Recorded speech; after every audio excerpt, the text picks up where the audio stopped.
ഒന്നിച്ച് ജീവിക്കാനായി ഒരുപാട് സ്വപ്നങ്ങൾ നെയ്തുകൂട്ടിയ രണ്ടുപേർ വിവാഹം കഴിഞ്ഞ് 1 മാസം തികയുന്നതേ ഉണ്ടായിരുന്നുള്ളൂ.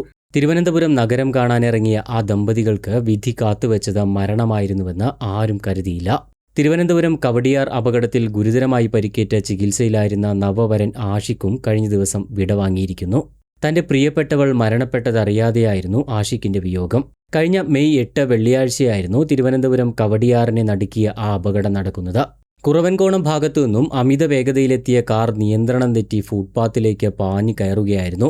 ആ സമയം അവിടെ കൈകോർത്ത് പിടിച്ച് നടന്നു പോവുകയായിരുന്നു ആഷിഖും ഭാര്യ നൌഷിജയും. ഒട്ടും പ്രതീക്ഷിക്കാത്ത നേരത്ത് പിന്നിൽ നിന്നും വന്ന കാർ ഇരുവരെയും ഇടിച്ചു തെറിപ്പിച്ചു. നൌഷിജ സംഭവസ്ഥലത്ത് വെച്ച് തന്നെ മരണപ്പെട്ടിരുന്നു.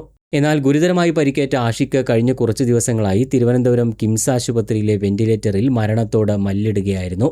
ഒടുവിൽ കഴിഞ്ഞ ശനിയാഴ്ച പുലർച്ചെ 6:30യോടെയാണ് ആ പോരാട്ടം അവസാനിക്കുന്നത്. ഈ അപകടത്തിൽ ഏറ്റവും വേദനിപ്പിക്കുന്ന കാഴ്ച എന്ന് പറയുന്നത് തന്റെ പ്രിയതമ നൌഷിജയുടെ മരണം ആഷിഖ് അറിഞ്ഞിരുന്നില്ല എന്നതാണ്. പലപ്പോഴും ആഷിഖ് നൌഷിജയെ കാണണമെന്ന് വാശി പിടിച്ചിരുന്നു. ബോധം തെളിയുമ്പോഴെല്ലാം താൻ ജീവന് തുല്യം സ്നേഹിച്ച നൌഷിജ എവിടെയെന്നായിരുന്നു അദ്ദേഹത്തിന്റെ ചോദ്യം. അവൾ മറ്റൊരാശുപത്രിയിൽ ചികിത്സയിലാണെന്നും ഉടൻ വരുമെന്നും ബന്ധുക്കൾക്ക് ആ സമയം പറയേണ്ടി വന്നു. പ്രിയപ്പെട്ടവൾ മരണപ്പെട്ടുവെന്ന ആ സത്യം താങ്ങാൻ ഈ അവസ്ഥയിൽ ആഷിഖിന് കഴിയില്ലെന്ന് അവർക്കറിയാമായിരുന്നു. അവസാന നിമിഷം പോലും നൌഷിജയെ കാണണമെന്ന വാശി പിടിച്ച ആഷിഖിന് ഒടുവിൽ അവളുടെ അടുത്തേക്ക് തന്നെ പോകാനായിരുന്നു വിധി. 1 മാസം മുൻപായിരുന്നു ഇവരുടെ വിവാഹം നടന്നത്. ആഷിഖ് വിദേശത്തേക്ക് പോകാനിരിക്കുകയുമായിരുന്നു. അതിനു മുൻപ് മധുവിധു ആഘോഷമാക്കാൻ ഇറങ്ങിയതായിരുന്നു ആ നവദമ്പതികൾ. രണ്ടുപേരും കൈകോർത്ത് പിടിച്ച് നടന്നത് മരണത്തിലേക്കായിരിക്കുമെന്ന് ആരും കരുതിയില്ല.